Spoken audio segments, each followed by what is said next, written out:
3. Okay, bab 3 ialah berkaitan dengan sistem dan struktur pentadbiran. Okay, struktur pentadbiran ini yang mana bila belajar, sebenarnya kita mahu agar hasil pembelajaran topik, HPT ni hasil pembelajaran topik, anda dapat bincangkan proses pembentukan sistem dan struktur pentadbiran negara, konsep federalisme dan demokrasi berparlimen serta komponen utama dalam sistem pentadbiran Malaysia. Okay. Madam beritahu awal supaya tidak ada yang rasa terguris ke, tersentap ke kan, tersentuh, tersensitif ke. Untuk topik ni nak tak nak kita terpaksa sentuh beberapa parti politik. Kita terpaksa sentuh beberapa perjalanan politik dan juga kadang-kadang beberapa isu akan timbul. Jadi madam sebenarnya lebih suka anda bincang secara sihat dekat chat box tu. Madam tak kisah, madam tak tutup chat box tu. Madam suka kalau ada siapa-siapa nak bagi soalan ke, nak bagi cadangan ke. Sebab madam tahu anda semua membaca. Anda guna Facebook, anda guna IG kan, guna Twitter. Tak ada nota, nanti madam naikkan dulu jadi dewan chat box lah ni, bukan dewan rakyat kita kena dewan chat box. Jadi apa-apa isu, tapi ingat ia kenalah satu perbincangan yang sihat. Jangan sampai menyentuh sensitiviti sesiapa yang ada dalam kalangan kita. Sebab kita ni tak tahu siapa dalam kalangan kita yang ada ideologi dia sendiri. Jadi jangan sampai sentuh ideologi orang lain. Dan juga kita berbincang atas tiket pendidikan. Kita berbincang atas tiket ilmu, jadi madam nak student-student madam bila berbincang sentiasa berbincang untuk dapatkan ilmu, bukan untuk kita memutuskan atau mematahkan perpaduan yang dah ada. Boleh faham apa yang madam nak? Sebab tajuk ni nak tak nak dia akan masuk juga dekat situ.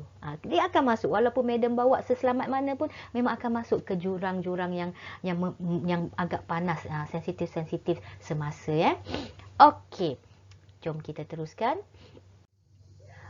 Tengok sengit-sengit sikit tak apalah supaya darah tu boleh mengalir ni cara madam nak buat awak punya PowerPoint ni menarik sikit lah. Kalau tak tengok kata belajar sejarah bosannya. Ni sengit sikit kira darah mengalir tu taklah bosan sangat. Pemerintahan dan pentadbiran kita ni kita kena faham, ia sebenarnya berasaskan sistem yang memang dah lama dipraktikkan even sebelum era kolonial. Kolonial ni penjajahan.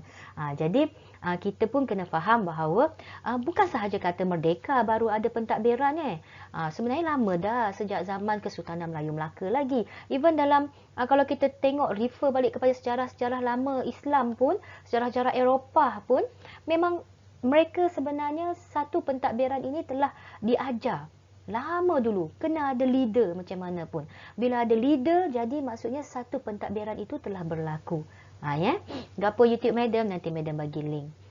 Okey, yang kemudian setelah kedatangan British, tadi saya ingat sini, yang ni saya ingat sini pula biar gerak sikit kepala tu, taklah bosan. Kita tahu bahawa dengan adanya kemasukan pihak British, maka pemerintahan telah dikenalkan dengan NNMB, NNMTB dan juga NNS.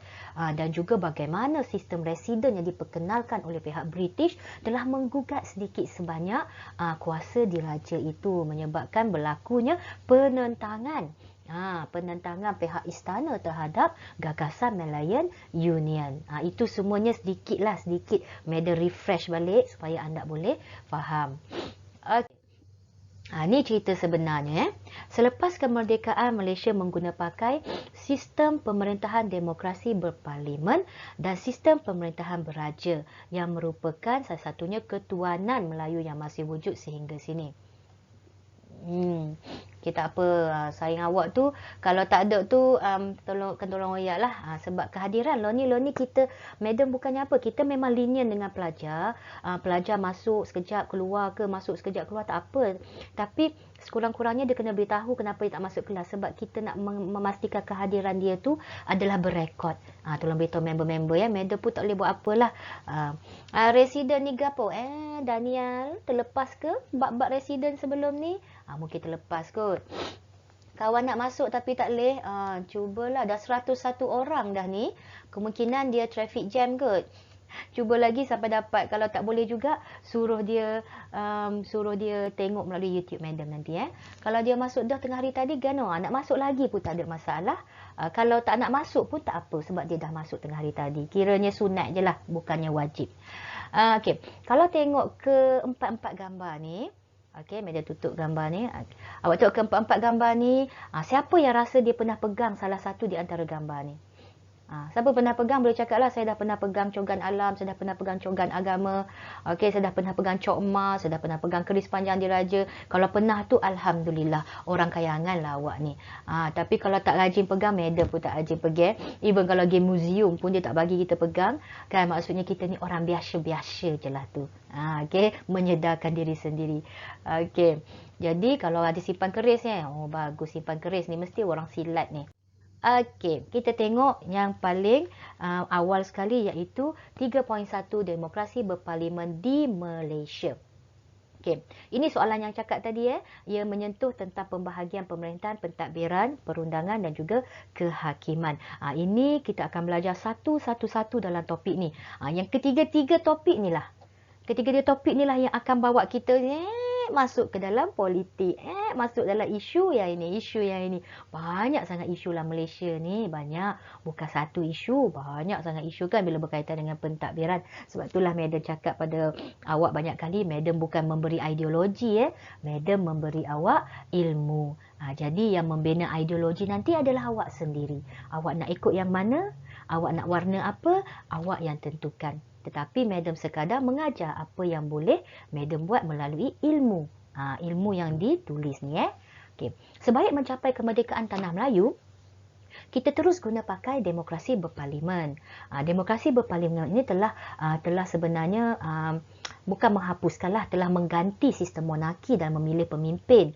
Jadi nak beritahunya, sebelum adanya demokrasi berparlimen, para sultan kita, para raja Kesultanan Melayu Melaka, mereka anak-anak mereka bakal naik tahta. Jadi itu sistem monarki tu dia berdasarkan keturunan lah.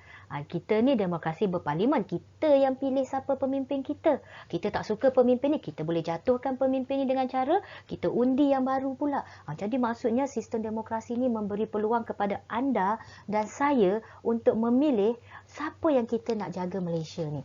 Siapa yang kita paling berkenan untuk perintah Malaysia ni. Benda tu bukan benda yang orang kata satu benda biasa-biasa. Seolah-olahnya macam kalau rakyat semua tidak pangkah anda, anda tak boleh naik. Nak beritahu macam itulah. Itulah saya beritahu grup yang satu lagi tadi saya cakap, kalaulah kita nak pergi jumpa Tok Wakil kita nak bagi aduan lah, contohnya depan rumah kita tu penuh dengan najis-najis lembu. Moga tuan lembu ni tidak pergi kandang lembu dia biar lembu habis najis tu masuk rumah kita. Kita pun tak tahu siapa nak ngadu, kita ngadu ke Tok Wakil. Tok Wakil pun tolonglah buat gini ke gitu ke, kita minta bantuan ke apa deh.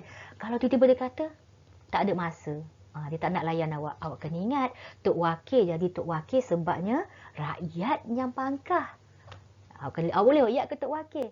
Kalau YB Tok Seh ambil cara ke khas saya, tahun depan pilihan raya akan datang, saya tidak pakah Tok YB dah lah. Royak gitu, sepatah gitu ya awak royak. Naling dia.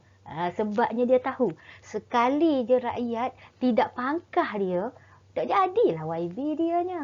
Tak masuk parlimen, tak masuk Dewan Rakyat, tak masuk Dewan Undangan Negeri, kan? Jadi mereka amat mengharapkan rakyat. Ya betul, rakyat sebenarnya di Malaysia ini kuasa sebenarnya dalam kalangan rakyat. Bukan orang atas tu. Orang atas tu kita yang tolak dia naik atas tu. Kita yang tolak dia masuk parlimen. Kita yang tolak dia masuk kerusi tu. Dia duduk situ atas dasar mereka membawa suara rakyat. Ya betul, biru dia kalau dia tahu rakyat kata saya tak usah dah lah pakah YB. Even satu pangkah kalau kita royak gitu, dia tak boleh. Dia akan gil lalu. Tak apa, kita buat selalu. Sebab dia tahu dia menjadi wakil rakyat, dialah yang membawa suara rakyat. Dialah yang membantu rakyat. Okey. Nampak tak anda sebenarnya berada di pihak yang mana? Anda berada di pihak yang paling kuat. Okey. Pegang yang tu jadi kita teruskan. Okey, dalam demokrasi berparlimen ini, ia berdasarkan peruntukan ini yang mana kuasa-kuasa di dalam negara Malaysia ini dia ada kuasa kerajaan pusat, ada kuasa kerajaan negeri dan juga ada kuasa bersama. Jadi katakanlah kita pergi oyak ketuk tua, tok tua pula. Ingat ketuk tua saya lah tu. Okey, kita pergi oyak ketuk wakil kita deh. Oyak ketuk wakil kita, YB kita. Jadi YB ni dia akan tengok dulu masalah kita. Oh, ni masalah lembu ni kuasa pusat ke, kuasa negeri ke, kuasa bersama. Jadi kalau kuasa negeri dia pergi bahagian sampai ke pihak negeri sahaja. Kalau kuasa pihak kerajaan pusat, dia akan pergi pada kerajaan pusat. Jadi Tok YB kita ni super salurai lah. Jadi kalau tak puas hati gapo-gapo gak, awak tak puas hati yang berkaitan dengan sistem ke, tak puas hati dengan bantuan ke, internet ya, internet yang student Medan tak boleh masuk belakang MPU ni. Okey, tolong kisalam belakang kat dalam kelas awak tu ya. Medan boleh baca, Medan tak ada nak jawab. Oyak dia Medan kisalam, kesian banyak. Pergilah mengadulah pada tok wakil awak, kata internet tak laju. Apa internet tak laju ni? Kalau tak apa, pergilah mengadu ke TMNet ke, mengadu ke Maxis ke. Kita ada kuasa, kita rakyat. Kita tak guna, mereka tak boleh jual barang lah. Kan? Kalau tak ada orang guna internet, Maxis nak maju ke? Kalau tak guna internet, TMNet rasanya boleh buat duit ke kalau tak ada orang guna internet kan? Jadi kita guna, kita boleh mengadu. Pakat-pakat mengadu belaka deh, kata internet tak laju. Sebab saya tak ada terima ni siapa-siapa nak admit masuk ni. Maksudnya memang internet tak boleh masuk lah tu. Kemudian demokrasi berparlimen ini apa? Pemerintahan yang dijalankan secara perwakilan. Istilah wakil. Wakil ni maksudnya on behalf. Rakyat semua tak boleh masuk belakang dalam parlimen ni. Tak muak satu Malaysia masuk parlimen. Jadi kita pilih siapa kita nak hantar masuk parlimen membawa suara kita. Wakil rakyat ialah mereka yang membawa suara rakyat, yang membawa keinginan rakyat kepada pihak yang lebih tinggi. Sampai kalau boleh sampai kepada YDPA. Jadi rakyat-rakyat ni sepatutnya, rakyat-rakyat ni sepatutnya pergi jumpa tok wakil. Set dia kerja untuk kita. Macam saya bekerja untuk anda, kan? Saya dapat gaji bekerja untuk pelajar. Tok wakil kita bekerja untuk rakyat.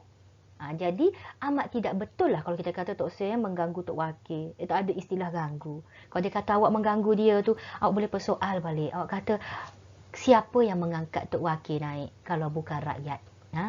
Siapa pangkah Tok Wakil kalau bukan kita? Ya gitu. Kalau Tok Wakil Tok Sri hamba pakah dah tahun depan, tak apalah, hamba tak pakah dah lah. Bukan tahun depan, pilihan raya akan datang. Mari ajak minum selalu dalam rumah. Itu ayat-ayat rakyat yang sebenarnya kuat kuasanya ya.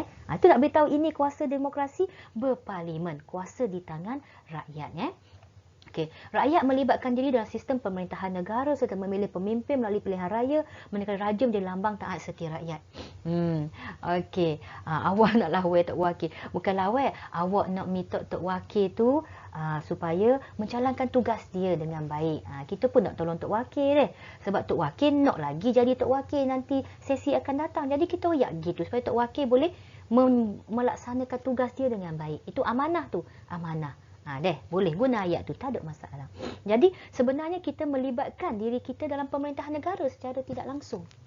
Sebab siapa yang kita pilih tu, dia membawa satu ideologi yang mana sekumpulan majoriti rakyat mahu ideologi itu direalisasikan melalui pemilihan dia tadi tu. Okey, walau bagaimanapun kita masih ada raja-raja yang perlu kita taat dan setia. Minta batu tok bui lagi lah tanya. Ada bui wan tuai tu entah terlepas pandang ke kan.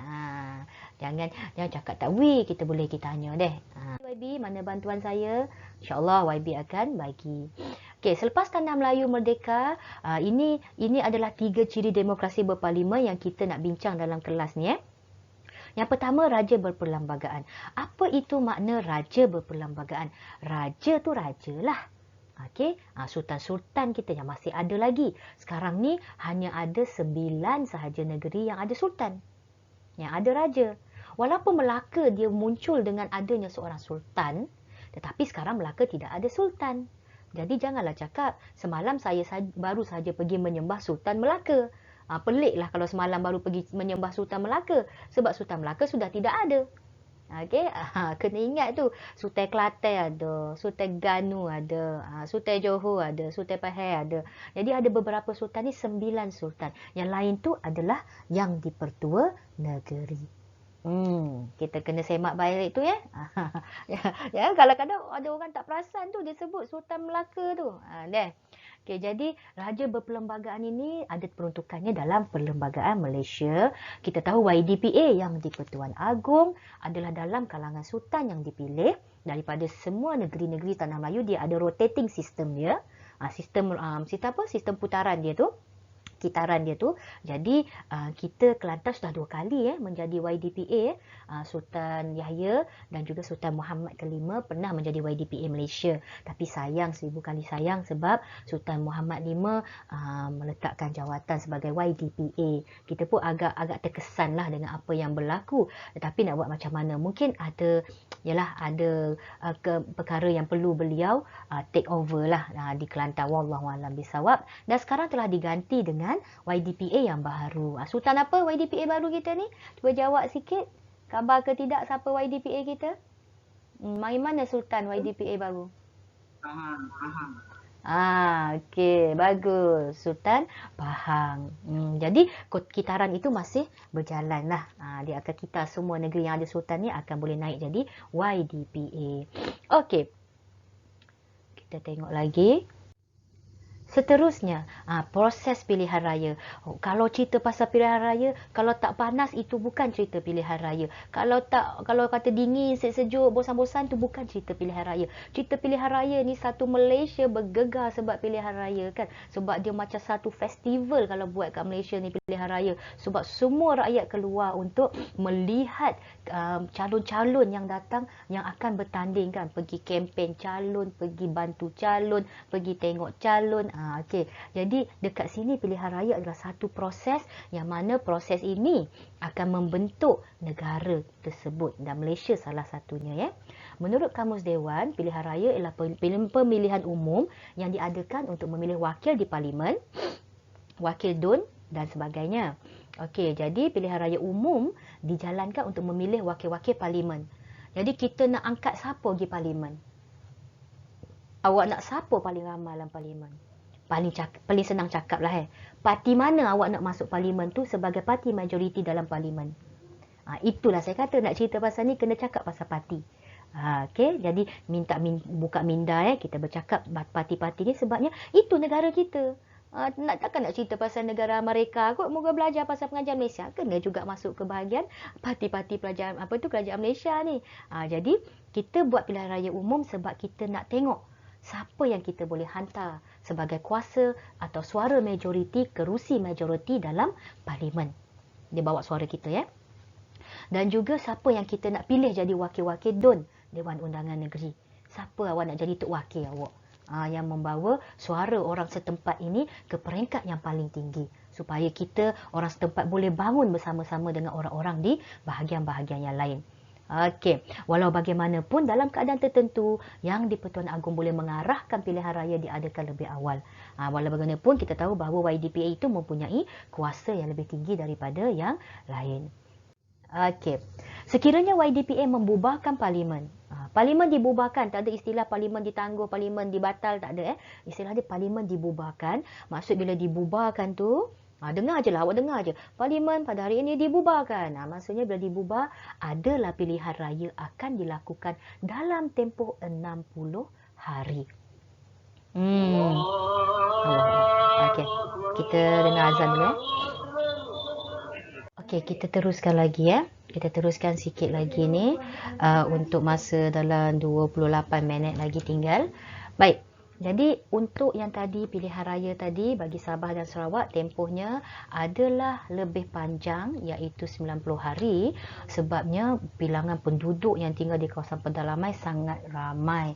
Jadi mereka kena go orang kata cari masuk ke dalam kawasan pedalaman pun ambil masa nak bawa keluar peti undi ke nak jumpa dengan rakyat lebih ramai sebenarnya yang suka untuk di reach in English lah yang suka untuk dihubungi jadi mereka pun ambil masa sikit lah sebab kawasan Sarawak tu dan Sabah tu kira kawasan pedalamannya banyak berbanding dengan kawasan di Semenanjung Malaysia.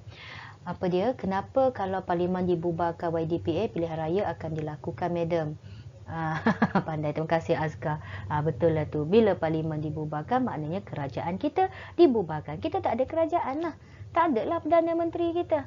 Tak ada lah menteri-menteri kita tu dibubarkan. Bila dibubarkan ya. Jadi kita nak cari cepat-cepat.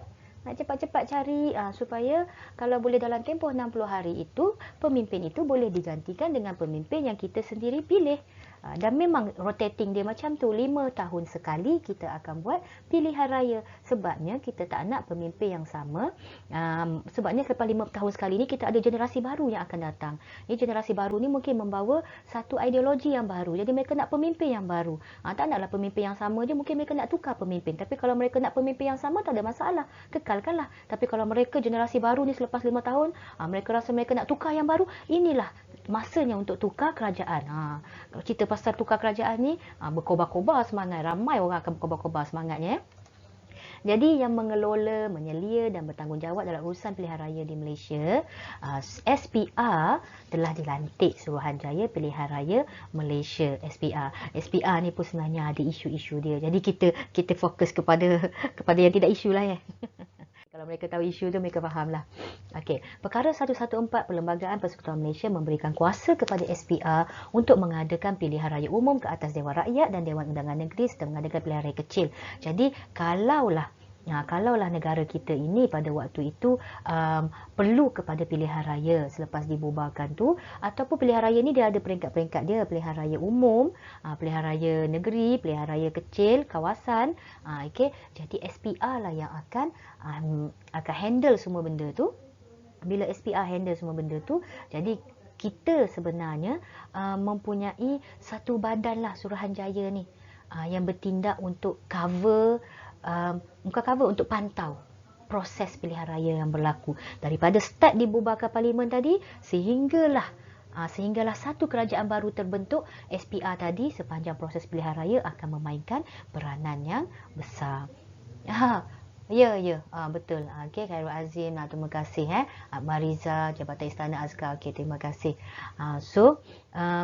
Perdana Menteri. Ya, Perdana Menteri itu sebenarnya dia bukan SPR, bukan undi. Perdana Menteri ini dipilih berdasarkan suara majoriti di dalam Dewan, bukan dalam Dewan, di dalam Parlimen lah, Dewan Rakyat lah. Okey, sebanyak 222 kerusi Dewan Rakyat dalam Parlimen itu, kita perlukan kuasa majoriti. Maksudnya suara majoriti kursi tu kalau ada 222, setengah daripada 222 ialah 111 kan. Jadi untuk undi pilih Perdana Menteri, dia kena at least 112 orang. 112 orang kena majoriti mengundi dan juga bersetuju bahawa orang yang ada dah dipilih ni dia akan naik menjadi Perdana Menteri. Sebab itulah kalaulah parti ini, contohnya lah media sebut je lah kan, kalaulah parti BN, okey, parti BN tu dia ada 115 kerusi dalam Dewan Rakyat. Okey, jadi majoriti tu dia untuk Perdana Menteri ni dia majoriti, Akmal. Dia suara majoriti. Majoriti tu maksudnya lebih daripada 1/2. Kalau 222 kerusi, at least 112 yang setuju bahawa dia naik Perdana Menteri, dia akan naik Perdana Menteri. Dia bukan suara 2/3. 2/3 ni ialah persetujuan majoriti lain. Yang itu untuk bab lain. Tapi untuk Perdana Menteri, at least majoriti separuh daripada Dewan Rakyat setuju dia untuk naik, dia akan naik. Sebab itulah kebanyakan parti politik dia berusaha sedaya upaya untuk mendapatkan kerusi majoriti dalam Parlimen. Okey, bila dapat kursi majoriti, dia boleh naik orang dia untuk jadi Perdana Menteri. Bila jadi Perdana Menteri, wow, besar sangat sebenarnya kuasa Perdana Menteri itu. Okey, jadi sebab itulah orang suka kalau orang nak bercita-cita, awak semua ni ada peluang, setiap seorang daripada awak ada peluang untuk jadi Perdana Menteri. Sebab kita dah tak boleh jadi YDPA dah. Kita bukan keturunan sultan. Kita tak boleh nak naik jadi YDPA. Memang tak boleh naik dah. Madam pun walaupun ada bau-bau bacang dengan keturunan long kan. Tapi madam nak mimpi jadi YDPA tak boleh dah lah. Okay? Yang boleh mimpinya jadi sama ada yang muslimat ni jadi isteri agung. Dia boleh jadi pemaisuri agung. Ataupun yang lelaki ni boleh jadi menantu sultan. Pergilah cari puteri-puteri sultan jadi menantu sultan, insya-Allah boleh duduk dalam istana kan. Jadi sampai tahap tu ya. Kita ni boleh mimpi sampai tahap jadi Perdana Menteri. Tu sahaja. Tinggi daripada tu kita tak lagi sebab kita rakyat marhain.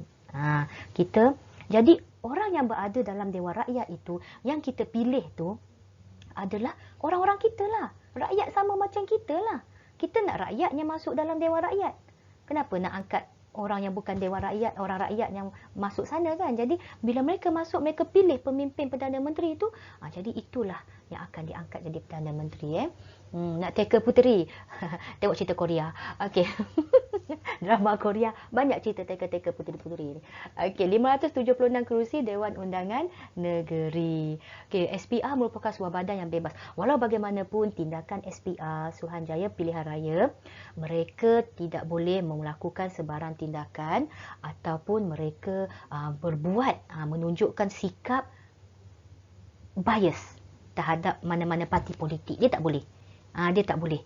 Sebab dia adalah sebuah badan bebas yang mana dia mengendalikan proses pilihan raya itu dengan begitu telus. Kita harap begitulah pegawai-pegawai SPR kita ialah orang-orang yang telus. Dia tidak kata bergerak ke mana-mana. Okey, boleh sikit sebanyak. Tak masuk pilihan raya lagi ni, baru masuk sikit ni, baru pengenalan. Dan yang ketiga ialah dalam ciri ni ada pengasingan kuasa pentadbiran. Pengasingan kuasa pentadbiran ini dibahagikan kepada 3 tadi. Eksekutif iaitu pentadbiran, legislatif iaitu perundangan dan judiciary. Judiciary itu kehakiman. Okey. Jadi secara amnya bila kita membahagikannya kepada pengasingan kuasa tadi tu, kita bertujuanlah tidak ada yang bakal memonopoli sesuatu kuasa. Macam Perdana Menteri kan, macam Perdana Menteri kalau dia pergi kacau, contohnya Perdana Menteri dia katakan kerja dia adalah di bawah kuasa eksekutif, tetapi tiba-tiba Perdana Menteri nak jadi ketua hakim, tak bolehlah melainkan atas lantikan, sebab dia berada di bawah kuasa eksekutif, dia bukan di bawah kuasa judiciary. Ataupun mana-mana hakim mahkamah tinggi tiba-tiba nak jadi Perdana Menteri. Tak bolehlah, dia judiciary. Jadi dia buat kerja dia, yang ni buat kerja yang ni, yang itu buat kerja yang itu. Kan? Jadi cantik dah disusun dalam demokrasi ini. Kita mengharapkan dengan susunan sedemikian, kita sebenarnya mampu memperkukuhkan sistem demokrasi negara kita. Okey. Dah masuk dah tajuk yang paling best. Tajuk pilihan raya. Okey, sebab saya rasa awak semua ni jenis yang celik pilihan raya kot. Bagi mana-mana yang tak celik pilihan raya lagi, tak apa. Layan je sembang madam ni. Boleh-boleh sembang, boleh-boleh study deh. Kadang-kadang orang lebih suka sembang daripada study secara formal. Peningnya lah, beratnya nak study secara formal kan. Jadi biarlah madam cerita tu macam seolah-olah awak boleh dengar mokcik. Mokcik mana-mana mari kecek deh. Madam ni super mokcik deh. Mokcik cerita ke awak. Ni ceritanya pilihan raya. Nak dengar awal deh. Awal gapo Minah. Awal dengan Minah. Okey. Yang ini adalah satu video yang merupakan laporan daripada TV3 yang madam sukanya. Okey.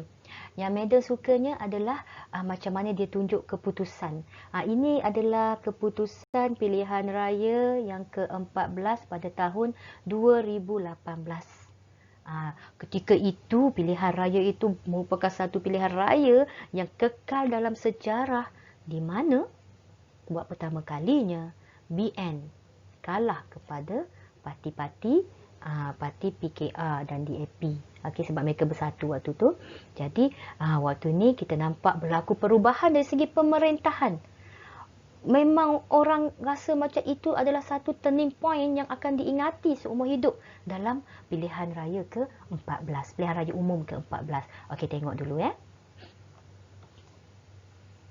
Demikianlah kisah Malaysia yang tercatat pada hari ini 10 hari bulan Mei 2018. Segala-galanya telah pun dimuktamadkan dan kita nak melihat komposisi di dalam Dewan Rakyat yang mutakhir, bagaimana agaknya kedudukan di dalam Dewan Rakyat ketika ini. Kalau anda lihat di hujung sini Barisan Nasional dengan 79 kerusi, pastinya di Dewan Rakyat untuk pertama kalinya nanti akan mengambil posisi di tempat pembangkang, suatu posisi yang tidak pernah diduduki oleh Barisan Nasional.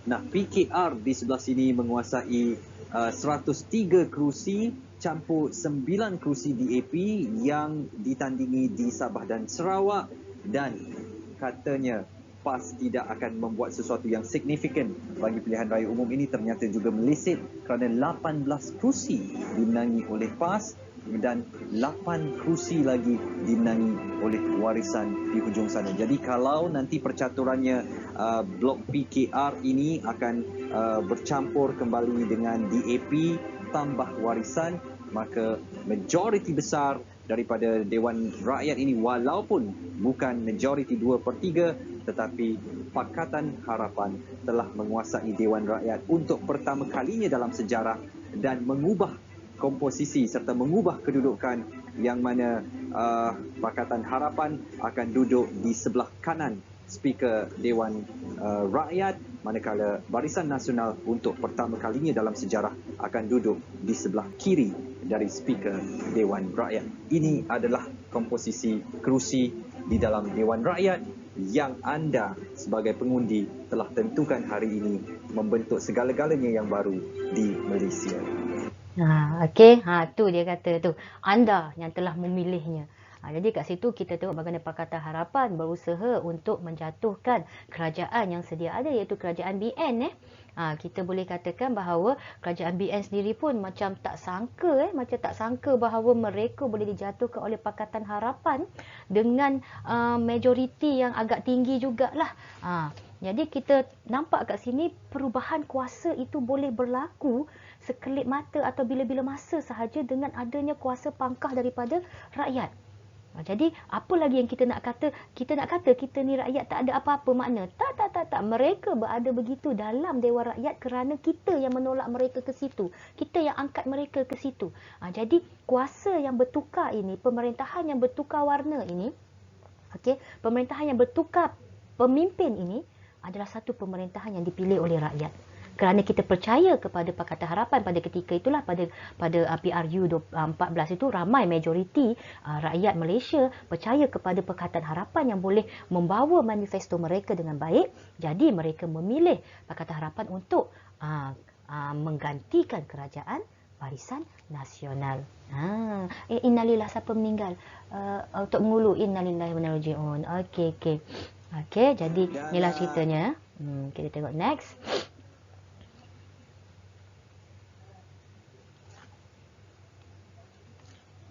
Dia tak nak next pula. Hari bulan Mei 2018, segala-galanya. Untuk proses pilihan raya yang berlaku, kita kena tahu proses dia. Pertama sekali ialah pembubaran parlimen. Pembubaran parlimen itu dilakukan membawa erti bahawa pilihan raya akan diadakan dalam tempoh 60 hari. Jadi bersedialah rakyat Malaysia. Bersedialah untuk anda keluar dan memangkah parti yang anda mahu ataupun individu yang mewakili parti yang anda mahu.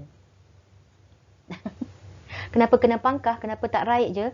Sebab raid ni dia macam-macam. Dia ada yang ekor ke atas tu kan. Raid tu ada yang straight je raid dia. Ada yang raid ekor belakang. Jadi raid ni banyak pesing. So dia buat pangkah lah. Pangkah ni satu pesing tu ya pangkah. Rasanya lah soalan kebat tu. Kemudian kempen pilihan raya. Kempen hanya boleh dimulakan selepas proses penamaan calon dan mesti dihentikan pada jam 12:30 malam sebelum hari mengundi. Ingatnya kempen-kempen yang dilakukan ni, ketika diberikan tarikh mula kempen, pergilah kempen. Sebarkan manifesto anda. Pergilah satu kawasan tu semua pusinglah, sembanglah nak sembang apa, kempenlah nak kempen apa. Ada yang kempen bagi beras, ada yang kempen bagi tu, bagi ni kan. Ada yang kata, kempen ni pakai duit ke? Apakah meraih undi menggunakan duit? Ada yang cakap macam tu ya. Tapi bagi madam lah, dalam dunia ni, apa yang tak pakai duit? Semua pakai duit. Nak masuk tandas awam pun kena bayar duit. Nak beli coklat satu pun 5 sen dah. Kan? Jadi semuanya ada yang tak pakai duit. Duk saja tu awak duduk tu, letrik awak atas kepala tu ada duit. Aircon awak ada duit, kipas ada duit. Duk saja pun ada duit. Baju awak tu pakai duit juga. Kursi tempat awak duduk tu orang beli pakai duit juga. Jadi tak ada benda tak ada duit. Jadi kalau kita nak mengatakan undi itu diraih dengan duit, saya rasa it is general. Semua orang perlu duit. Jadi nak tak nak dia terpaksa juga meraih undi itu melalui kesukaan rakyat. Apa yang rakyat suka? Rakyat perlu apa? Ketika kempen tu dia tahu bahawa rakyat perlukan beras. Dia pergi beli beras bagi pada rakyat. Undilah saya dekat atas plastik beras tu kan ada dia punya logo parti logo dia. Logo parti dia kan. Jadi kita tak boleh nak kata apalah. Okey, nak bayar gali kubur pun pakai duit, nak beli kain kapan semua pakai duit. Jadi kempenlah kamu, kempenlah asalkan jangan melibatkan rusuhan sehingga mengganggu ketenteraman, tak boleh. Jadi boleh anda buatlah kempen. Jadi pada waktu ni kita ni kan rakyat kan yang akan pangkah kan. Ni tengok kuasa tangan kita ni, kuasa tangan kita. Kita yang akan pangkah ni waktu ni kita jadi bijak. Kita bijak, kita dengar manifesto semua parti politik. Kaji. Parti politik biru ni kecek gini, parti politik hijau kecek gini, hok oranye kecek gini, hok biru laut kecek gini. Awak pergi, awak kumpul semua tu, waktu itulah sebenarnya awak cuba untuk memilih pemimpin yang terbaik. Sebab tu Meda awal-awal dulu cakap kan, kalau anda nak memilih pemimpin parti nak pangkah pilihan raya, anda jangan pangkah orang. Anda pangkah parti yang membawa misi untuk membangunkan negara kita. Untuk pemerintahan yang lebih baik. Sebab bila kita pangkah kebiasaannya memang individu itu tidak membawa misinya. Dia tak bawa misi individu, dia bawa misi parti dia. Jadi kita belajar betul-betul. Apa yang kena lipat tu itu cerita lepas pilihan raya lah tu. janji dicapati apa entah lagi macam-macam lah korang ni. Okey, manifesto pun hilang entah ke mana kan. Bila dah dapat je kuasa tu cerita lain lah. Ni cerita waktu kempen.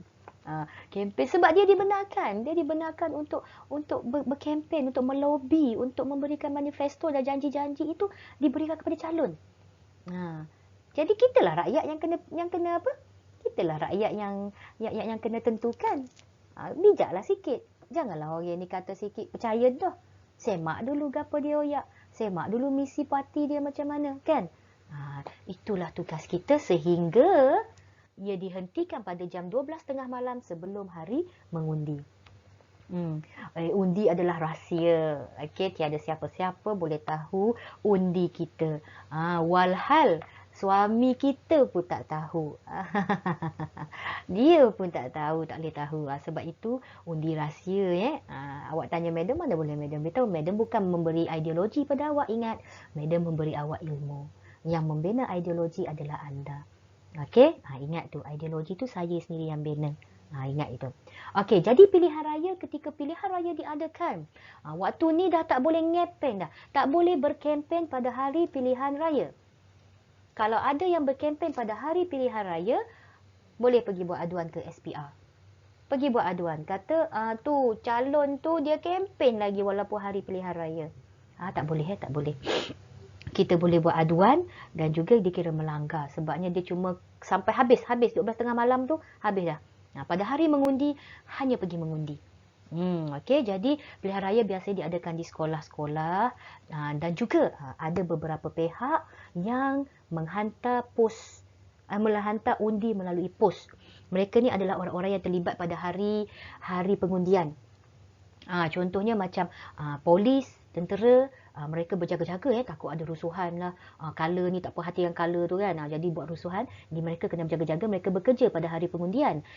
Untuk sebab itu mereka akan membuang undi mereka pada hari sebelum daripada pilihan raya. Dia akan bagi tarikh lah. Kemudian ia dikira undi pos. Ada yang cakap undi hantu lah, undi pos hantu Bisa hantu lo ni boleh mengundi deh. Medo tak boleh bayar, ada hantu-hantu. Hok boleh pergi peng, boleh pakoh.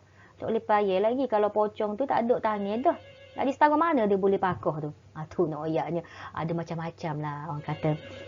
Provokasi yang diberikan oleh beberapa pihak. Yang mana bila ada tu berlaku satu bentuk macam kekeliruan. Okey. Jadi kita pandai-pandailah. Layan je lah apa yang kita dengar. Jangan kita menambah minyak ke dalam api yang sedang membara. Kita sebagai rakyat, kita tahu kuasa kita. Kita pangkah. Okay, that's all. Siapa menang tu kita kira lah nanti dalam ketika kita mengira undi. Okay. Kemudian keputusan pilihan raya, ya, peti undi akan dibawa ke lokasi bagi pengiraan jumlah undi dan juga ia perlu disiarkan pada hari yang sama sebelum atau selepas pukul 12 malam pada hari pengundian. Jadi kadang-kadang nak tunggu punyalah lama kan. Kadang-kadang yang jadi letihnya ialah kena kira semula undi. Ada pihak yang tak puas hati.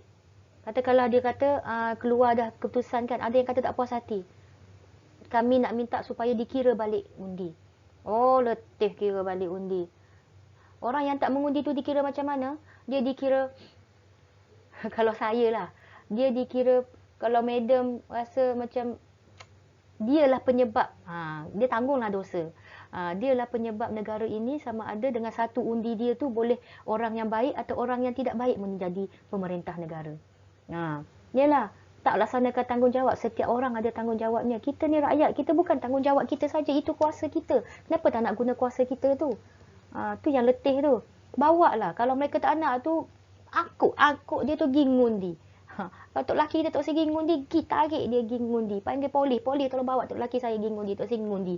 Paksa dia. Sebab itu adalah satu undi yang mana satu sekali undi pun boleh menentukan masa depan negara kita. Awak nak tanggung dosa negara ni.